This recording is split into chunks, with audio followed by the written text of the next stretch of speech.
for pregame Sunday that, yes, I took the Titans to win this game. Can I say I pictured that in any fashion? No, I'll be honest. But this is an offense. We saw them do this last year, right? They were, second in yards, or tied for second in yards per game, and they were fourth in the NFL in scoring. And now we're seeing them starting to get into a rhythm. These last 3 games in this winning streak, they are, they're scoring about 32.6 points a game, which is what, about where they were last year. So they're rounding into form, it seems. And, now the question will be, can they keep it up? Well, I also did a Kansas City radio appearance, and they said, okay, before we go, what do you think happens? I said, I don't know, man. Maybe Titans 31-28. And those guys kept me on another 2 minutes to question me. How in the world do you think that could happen? Imagine if I'd said, hey, y'all are going to score about 3. Now just take that and move on. Well, the funny thing is, let's be honest. They've seen 5 straight AFC West division championships. Yes. They've seen this team play for the trip to the Super Bowl the last 3 seasons. They're the 2-time defending AFC champs. Won the Super Bowl in Miami in last year. I was there. But this isn't that team. And when a team starts to have issues, it can be tough to see them. I mean, their expectation is that Patrick Mahomes will find a way to make plays, get the ball down the field. Tyreek Hill will go score a couple touchdowns, or Travis Kelce, and, they're going to get it done. But, 3 points, and they're kind of ignoring the fact that their defense is not that good. I mean, before this game, they were allowing 29.3 points a game. The Titans nearly matched that. So, they've got some issues over there that, Tyler Smith, I know Tennessee Vol fans are glad to see him starting in the NFL at right guard, but, the guy beside him at center is also a rookie. So, they've spent a lot of money on a lot of offensive weapons and some other pieces, but, the offensive line is not what it was as well. So, and as a result, Patrick Mahomes is, he's tied with Trevor Lawrence for the most turnovers in the NFL this season, and the Chiefs already have more turnovers now than they had all of last season. So they've got issues, and, the Titans, they've been working on their issues, and, part of their problem is they just needed to kind of get healthy, and they got a few pieces back this weekend that, even as they had others miss this game. Well, we got one of the key pieces of Nashville media on with us now. That is the one and only Teresa Walker. Well, Teresa, you just said what I've been thinking and been saying throughout the time we've been on the show. I was a little concerned that maybe the Chiefs aren't as good as advertised based off their history and not this season. Do you feel that way now after watching them, not taking away from the Titans, but the way they beat them? It just seems like they have a much more talented team. Oh, absolutely. I mean, they've got the pieces there. And, call me a skeptic. I look at their upcoming schedule. They've got games with the Packers in Dallas. They've got 2 with the Raiders. They've got another game with the Chargers, who've already beaten them this year. They're 1-4 in the AFC, and at the bottom of the AFC West, tied with the Broncos. It's really tough for me to look at that schedule and the way they've played. They've lost 2 of their last 3. I don't see them making the playoffs at this point. They're going to have to – now, when they lost to the Titans in 2019, they went on a run that got them to the AFC Championship game where they went on to win the Super Bowl. But that said, it just feels off a little bit. Patrick Mahomes, it felt like he was forcing some things yesterday. And, I don't care how talented you are when you're doing that. And guess what? Teams in the NFL are starting to see the best ways to defend that. And, and Andy Reid said after the game, he's going to have to be better as a play caller, and they're going to have to do some different things. They're going to have to counterpunch. NFL teams have kind of figured out maybe how to defend them. Not everybody can do that, but if they can do that, then it's going to be up to the Chiefs to find a way out of this. But right now, color me a little pessimistic. Well, with Teresa Walker, Hall of Fame Pro Football writer, I guess, Teresa, man, of all the games Vrabel has coached in his short time here, I guess you want to call it that, as a head coach, this may have been, in my mind, maybe the best game. Just kind of take us through and recall, do you think this was the best showing in a Titans game as Vrabel as the head coach? Well, it's certainly up there, right? I mean, they've had wins in the regular season over the Patriots, the Eagles, and they've had some.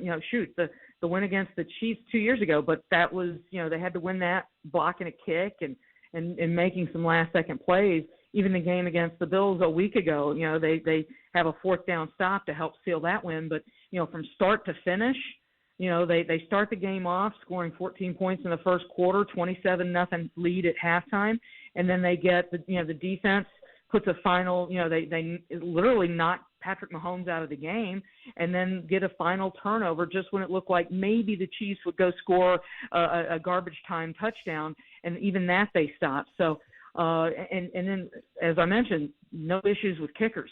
I mean, they've had some good games over these last 2-3 years, but, how many issues with maybe there's an extra point that's missed or field goal that's missed. That, when Kevin Byard says that he thinks it's the most complete game that they've played since he's been a Titan, it's tough to disagree with that right now. Do you think this Tennessee Titan team through, 7 games, let's compare them to last season through 7 games, which team do you think is better? Can you recall? Well, I'm going to say this team, Blaine. I mean, the defense is far in a way better. I mean, they're, a year ago they were last in sacks in the NFL through 15 games, right? They went to Houston last in the NFL sacking the quarterback, and only, the Houston Texans, getting 4 there helped bump them up ahead of Jacksonville and Cincinnati. Right now, as of today, they've got 17 sacks. Harold Landry is second in the NFL with 7.5 sacks. He's 1.5 off his career high. And, they're 10th in the NFL in sacking the quarterback. An area that was, they were worst on third down defense a year ago. And, now they're 15th or so in the NFL. So, this, we knew what the offense could be, especially once they added Julio Jones. But to make the improvements on defense with all the changes in the offseason, with all the changes during the season, with injuries being what they have been, it's impressive to see that, this defense seems to be starting to find themselves, even as they've had so many injuries in the secondary. And, the return of Bud Dupree, he got his first sack yesterday. He seems to finally be getting a little bit better with each week away from his ACL injury. And Danico Autry, I mean, talk about a great find in free agency. And, it's fun to watch this defense. When you make changes, there's no guarantee that it's going to get better. Right now, this defense is better, and they are looking worlds better than they were a year ago. Well, with Teresa Walker, Hall of Fame pro football writer. It's interesting, Teresa, because the angle for us, just watching them clear out most of those guys on the defense and bring in new guys, and then finally elevate and let Shane Bowen be what they were saying that he was. Now he has no other responsibilities. But our takeaway from all that was they're saying it's not us, it's the players. If we get the right players, this thing will work. Well, this thing kind of seems to be trending that way, doesn't it? It sure does, Mickey. And yes, remember, even earlier this season in September, there were still fans calling for Shane Bowen to be ousted, and it's like it's the NFL, it's the Jimmy and the Joes. And you have to have good players to compete because, that's the goal in the NFL is trying to get the best players and get as many as you can possibly pay under the salary cap. And that's what makes the draft so important and to get the cheaper players. But it is about having the right players. Jadeveon Clowney, he seems to be having a nice enough season in Cleveland this year, but, he didn't give them anything last year. Neither did Vic Beasley. Right. This time around, you've already got, in yesterday's game alone, Danico Autry and Bud Dupree, your 2 free agent signees, they had 3 sacks combined yesterday. So, those are it really is different players. It's interesting. I always try to think of the MVP race as sort of like the NFL Heisman race, and I'm always trying to figure out in the case of Derrick Henry, what in the world could he actually do? So somebody's just scanning the box score yesterday, an MVP voter, and they go, the Chiefs got him. He only had 86 yards. Well, because they focus so much attention on him, everybody could do stuff around him. He gave everybody else opportunities. And even on, say, the King Cat play, Teresa, literally every other person on the field he could have thrown to was open because 11 guys were coming to tackle him. But he throws a touchdown. He had 2 really nice catches on screen plays. This dude is just special, and he proves it week after week. Well, exactly. In 2019, as good as this year was then leading the NFL, the knock on him was, he doesn't catch passes. He's not a third down back. And while, no one's going to mistake him for Christian McCaffrey at his best. Jeremy McNichol is the guy that they've turned to very effectively on third downs, with screenplays. But he has shown that, we've seen him. If you've been out at practice or training camp the last couple of years, every time he's not involved in a drill, he's off catching balls. He's made himself a better receiver as a running back. And, when he gets the ball now, you're not, you can throw to him. And that makes him more effective as a running back. But yesterday, the Chiefs were, it's like the one guy we absolutely have to stop is Derrick Henry. And that allowed an awful lot of, opportunities in the passing game. And, Ryan Tannehill completing his first 11 passes took advantage of that. The best play, probably the 46-yarder to A.J. Brown. Well, he's like a robot, a sophisticated robot who's now teaching himself more skills to dominate mankind. It's crazy to watch that. Teresa Walker, our guest right here on Blaine and Mickey. Well, I don't want to move on too quickly, but I have to, I'm thinking about the Colts, and I know a lot of people saying the AFC South is sewn up. I guess when you hear something like that, what is the first thing you think of? Because as a former player, I never think anything is sewn up until it's over. But what are your thoughts on that? Well, Blaine, anyone who's watched no offense, the series with the Colts over, since the AFC South was founded in 2002, would know better. I mean, let's face it, forget that Peyton Manning and Andrew Luck have had, just dominated this franchise over the years. Quarterbacks who, you'd have to stop and think, wait, he was in the league, have wins over the Titans in this series. So, no, you can't take anything for granted. Now, the Titans have won up there the last couple of years. That's a good thing.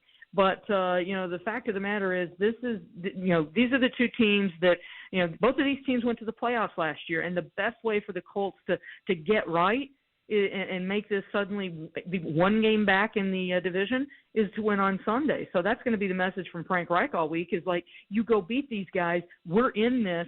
And our hopes of winning the AFC South. Remember in August, everybody was picking the Colts. It's like, oh, they've got Carson Wentz. They've got that defense. This is the team that's going to win the AFC South this year. Everybody's always looking for the new flavor of the month. Well, the Colts were that. And a win on Sunday gives them that chance, gives them that opportunity.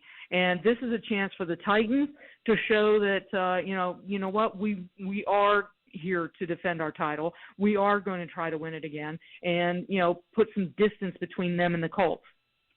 No doubt about it. I'm looking at the schedules, and I'm seeing the Colts is a little bit tougher, the Titans schedule, just based off of teams' performances thus far. But, do you think this game against the Colts is going to have somewhat, from the Colts' point of view, a playoff flavor in that they have to win this game because this helps them gain 2 games, as you kind of mentioned a little bit earlier?